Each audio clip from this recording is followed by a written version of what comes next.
Hi నమస్తే, నేను మీ రాహుల్ అయ్యర్, సినీ producer cum senior critic. ఈరోజు సమాజంలో ఒక పాట గురించి చాలా మంది చాలా ట్రోల్స్ చేస్తున్నారు సొసైటీలో.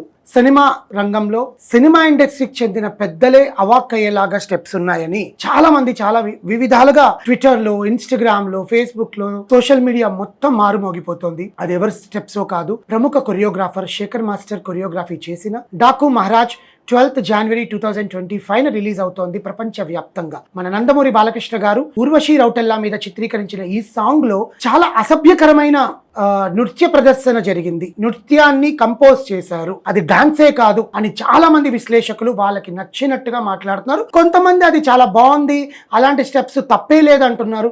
అసలు ఇలాంటి కన్నా దారుణాలు మేము చాలా చూసామంటున్నారు. కానీ ఒక ప్రముఖ హీరో మీద చిత్రీకరించిన ఈ సాంగ్ గురించి మనతో మాట్లాడడానికి కర్ణమ్మ గారు ఉన్నారు. సాయిరామ్ అమ్మ.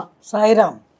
విన్నారా, చూసి ఉంటారు. మీరు కూడా సినిమా విశ్లేషకులుగా, సామాజిక సంఘ సంస్కర్తగా మీరు కూడా సమాజంలో ఎలా దీన్ని తీసుకోవాలంటారు? ఇలాంటి కొరియోగ్రఫీ వల్ల సమాజానికి ఏం మెసేజ్ ఇద్దాం అనుకుంటున్నారు అనేది. నేను ముందు కొరియోగ్రఫీ గురించి కొంచెం మాట్లాడి అక్కడికి వెళదాం మనం పాయింట్కి.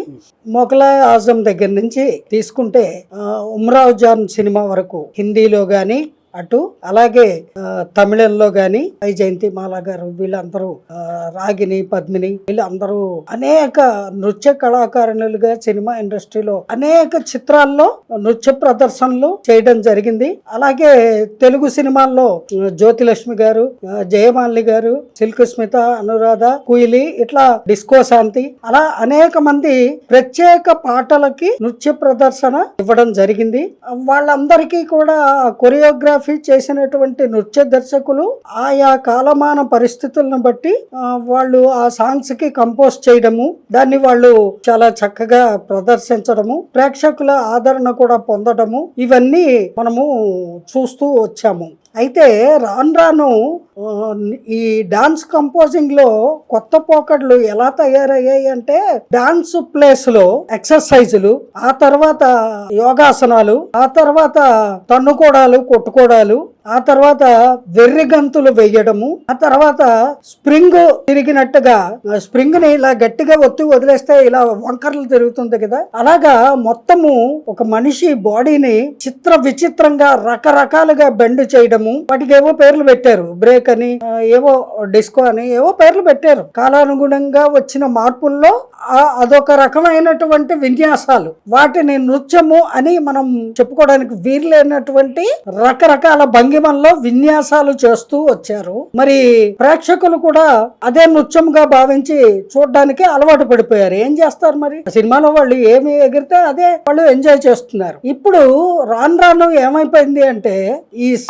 పోస్చర్స్ ఏవైతే ఉంటాయో, ఒక స్త్రీ పురుషుల మధ్యన జరిగేటువంటి కామకేళి భంగిమలు ఏవైతే ఉంటాయో, వాటికి నృత్య ప్రదర్శన అనే పేరుతోటి, డాన్స్ కంపోజింగ్ అనే పేరుతోటి వాటిని సినిమాల్లో ప్రదర్శించే స్థితికి నృత్య దర్శకులు ఎదిగారు అనాలో దిగజారుతున్నారు అనాలో నాకు అర్థం కావట్లా. వాళ్ళ విజ్ఞతకే విడిచిపెట్టేస్తున్నాను ఈ మాటని. ఆ రకంగా తయారయ్యి కొంతకాలంగా వస్తున్న సినిమాల్లో ఎంతో కష్టపడి 30 ఏళ్లుగా, 25 ఏళ్లుగా, 40 ఏళ్లుగా సినిమా పరిశ్రమలో హీరోలుగా పేరు ప్రఖ్యాతులు పొందినటువంటి నటీనటులు స్టిల్ ఇప్పటికీ నటిస్తున్న వెంకటేష్ గారు గాని, నాగార్జున గారు గాని, బాలకృష్ణ గారు గాని, వాళ్ళ మీద కూడా అలాగే అటు హిందీలో గాని, తమిళంలో గాని, కన్నడలో గాని, ఏ భాషలో తీసుకున్నా ఇప్పటికీ గత 30-40 ఏళ్లుగా హీరోలుగా నటిస్తున్న నటులు, వాళ్ళకి ఇటువంటి ప్రత్యేక పాట ఏదైనా చిత్రీకరించవలసి ఉన్నప్పుడు వాళ్ళని దృష్టిలో పెట్టుకొని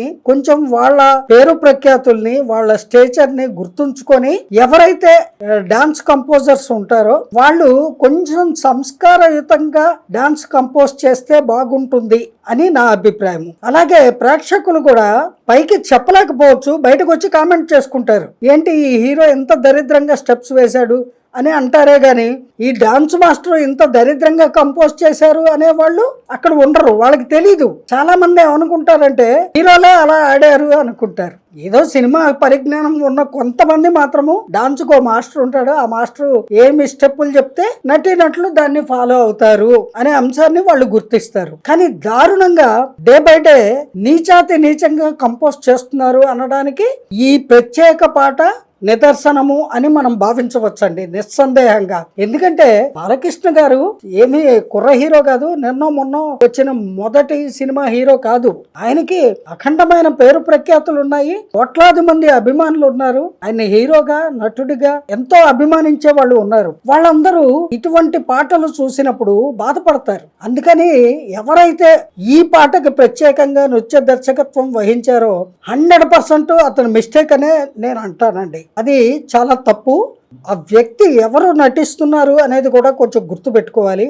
అక్కడ పోస్చర్స్ ని నృత్యము అనుకోండి అని ఆ రకంగా చూపించడం సభ్యత సంస్కారం ఎంత మాత్రము కాదు. ఇది ఈ కాలంలో ఉన్న నృత్య దర్శకులు శేఖర్ మాస్టరే కాదు, ఎవరైతే ఉన్నారో వాళ్ళందరూ కూడా ఈ పాయింట్ ని దృష్టిలో పెట్టుకొని ఇక మీదటైనా మీరు డాన్స్ డైరెక్షన్ చేసేటప్పుడు మీకంటూ ఒక పేరు వచ్చింది కదా, ఆ పేరుని నిలబెట్టుకునే ప్రయత్నం చేయండి. అలాగే పెద్ద పెద్ద హీరోలు లేదా యంగ్స్టర్స్ అయినా సరే హీరో పాత్ర ధరించే వాళ్ళ పేరు ఇనుముడింపజేసే విధంగా ఉండాలి మీ కంపోజింగ్. డాన్స్ అనేది చూసి చిన్న చిన్న పిల్లలు ఫాలో అవుతారండి. పిల్లల్ని ముద్దుగా తల్లిదండ్రులు సినిమాలు చూపించి డాన్స్ నేర్చుకోమంటారు. వాళ్ళు ఇవే స్టెప్పులు వేస్తారు. వాళ్ళకేం తెలుసు, మా అమ్మాయి ఎంత బాగా డాన్స్ చేస్తుందో, మా బాబు అల్లు అర్జున్ లాగా చేస్తాడు, బాలకృష్ణ అచ్చు డిట్టో ఇలా తొడగొడతాడు, ఇలా మురిచిపోతున్నారండి. అది అటువంటి పరిస్థితుల్లో సమాజంలో ప్రేక్షకులోకము ఉంది అనేది కూడా మీరు దృష్టిలో పెట్టుకొని ఇక మీదటైనా కొంచెం పద్ధతిగా నృత్యాన్ని నృత్యంలా చూపించండి. అంతేగాని భంగిమల్ని దయచేసి మీరు చూపించడం తగ్గించేసుకుంటే సంస్కారయుతంగా ఉంటుంది. మన ఇండియన్ సినిమాకి, ముఖ్యంగా తెలుగు సినిమాకి, తెలుగు సినిమా హీరోలకి ఒక పేరు ప్రఖ్యాతులు ఉన్నాయి ప్రపంచవ్యాప్తంగా. ఈ రోజున దాన్ని నిలబెట్టే విధంగా ఉండాలి కానీ చెడగొట్టే విధంగా ఉండకూడదు అని నా అభిప్రాయం అండి. కరెక్టే అమ్మా. కానీ ఇప్పుడు మీరు చెప్పిన ప్రకారం మనకు సమాజానికి యూజ్ అయ్యేలాగా, సమాజ విలువలని కాపాడేలాగా కొరియోగ్రఫీ చేస్తారని, పాటని పాటలాగా అభిమానించే వాడికి ఇవన్నీ పట్టింపులు ఉండవేమో. కానీ ఒక అభిమాన హీరో ఇలాంటివి చేస్తున్నప్పుడు చూసే వాళ్ళకి ఎబ్బెట్టుగా ఉంటాయి. డెఫినెట్ గా అండి. సో ఆ హీరో మీద అయ్యో నా హీరో చేత ఇలాంటివి వేయించాడేంటి, ఇప్పుడు హీరోని చూసి కూడా అనుకరించే వాళ్ళు ఉంటారు కదా, ఉంటారు, చిన్న చిన్న పిల్లలు ఉంటారు. సో అలాంటివి తీయకుండా ఉండాలని నేను కూడా మా ఛానల్ ద్వారా కర్ణమ్మ గారు చెప్పిన ప్రకారం సమాజంలో ఇటువంటి కొరియోగ్రఫీస్ కొంచెం తగ్గిపోతే బాగుంటుంది. ఎందుకంటే అప్పట్లో కూడా పాటలు బాగుండేవి, ఇప్పుడు పాటలు బాగుంటున్నాయి, వినడానికి బాగుంటున్నాయి, కానీ చూడడానికి ఎబ్బెట్టుగా ఉంటుంది. అవునండి, పిల్లలతో కూర్చొని చూడాలంటే చాలా ఇబ్బందిగా ఉంది, అసభ్యకరంగా ఉంటున్నాయి. ఆ అసభ్యతని కొంచెం తగ్గించుకొని సభ్యతాయుతంగా నృత్య ప్రదర్శన వాళ్ళు కొరియోగ్రఫీ చేస్తే బాగుంటుందండి. అలాగే అమ్మా, ఇందాక మనం మాట్లాడుకున్నాము సామాజిక విలువలని ప్రదర్శించేలా, మెప్పొందించేలా ఉండాలి కొరియోగ్రఫీ అని. మీరే సాంగ్ చూసారా? అడగడం చాలా తప్పు, కానీ అడుగుతున్నాను. చూశాను, చాలా సిగ్గుతో తల ఉంచుకుంటున్నాను. ఆ పాటని చూసిన మగవాళ్ళు కూడా తల ఉంచుకునే విధంగా ఉంది అని అంటారు నేను. ఏమంటే ఒక స్త్రీని, అందులో నందమూరి బాలకృష్ణ గారికి ఎదురుగా కొంతమంది జూనియర్ ఆర్టిస్టులు, డాన్సర్స్, అలాగే ఒక డాన్సర్, ఆవిడకి వస్త్రాలు ఉండి లేనట్టుగా ఉన్నాయి. అదొక అసభ్యకరమైనటువంటి అంశము. సరే, అది ప్రత్యేకమైన పాట కాబట్టి స్పెషల్ సాంగ్, అది స్పెషల్ సాంగ్ గా పరిగణలోకి తీసుకోవచ్చు. అయితే ఆ కంపోజ్ చేసిన వాటిని స్టెప్స్ అన్నారండి. వీరబాదుడు ఆ పాట ఏమిటి, దబిడి దిబిడా, ఏం చేస్తున్నాడు ఆయన, ఇలా చేతులు పట్టుకొని గుద్దుతున్నాడండి. ఎవరిని గుద్దుతున్నాడు? అమ్మాయిని. ఆ గుద్దే ప్రదేశాలు ఏమిటండి, చాలా అసభ్యకరంగా ఉంది. ఒక స్త్రీని కించపరిచేలాగా నీచాతి నీచంగా ఆవిడ నాభిస్థానానికి, మర్మాంగానికి మధ్యలో ఆయన పిడిగుద్దులు గుద్దుతున్నట్టుగా చిత్రీకరించారు. ఏమిటండి ఇది? ప్రత్యేకమైన పాట ప్రజల కోసమా, వినోదానికా? మీరు ఏం డాన్స్ డైరెక్షన్ చేస్తున్నారు? ఎవరండి శేఖర్ గారు? కొంచెం ఆలోచించండి. మీకంటూ ఒక పేరు లేదా? మీకంటూ సంస్కారం లేదా? మీకు ఆడవాళ్ళని ఎలా గౌరవించాలో తెలీదా? కొంచెమన్నా మంచి మర్యాదగా చూపించాలి. మీ పేరును మీరు నిలుపుకోవాలి. అలాగే ఆ చిత్రంలో నటించే గ్రేట్ హీరో నందమూరి బాలకృష్ణ గారు, వారికి గాని, వారికి ఆపోజిట్ గా ఆ నర్తకీమణికి గాని సిగ్గుచేటుగా ఉండేటువంటి స్టెప్స్ కంపోజ్ చేయడానికి మీకు లజ్జగా అనిపించలేదా? కొంచెం కూడా ఆలోచించలేదా? మీరు ముందుగానే ప్లాన్ చేసుకొని స్టెప్స్ డిజైన్ చేసుకొని షార్ట్స్ అన్ని ప్లాన్ చేసుకొని చేస్తారని విన్నా. ఇదే మీరు చేసేది? కొంచెం ఆలోచించండి నాయన.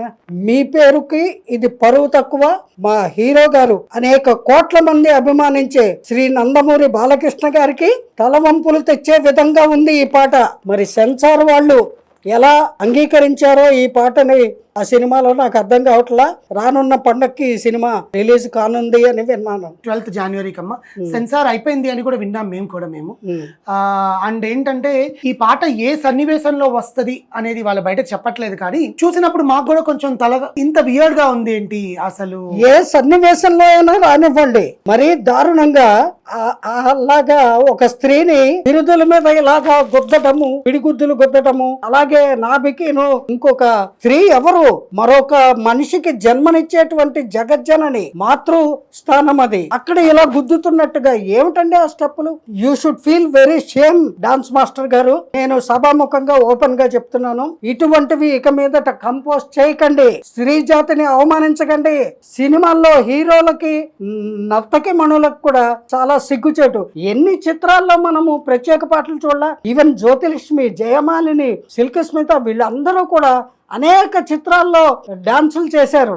ఈ రకంగా ఎవ్వరూ కంపోజ్ చేయలేదండి. కొంచెము సంస్కారయుతంగా సభ్యతగా ఉండేలాగా మీరు కంపోజ్ చేస్తే అందరికీ మంచిది. ముఖ్యంగా ప్రేక్షకులకి చాలా మేలు చేసిన వారు అవుతారు. లేకపోతే యంగ్స్టర్స్ ని రాంగ్ రూట్ పట్టించిన వాళ్ళు అవుతారు, స్త్రీలని అవమానించిన వారు అవుతారు.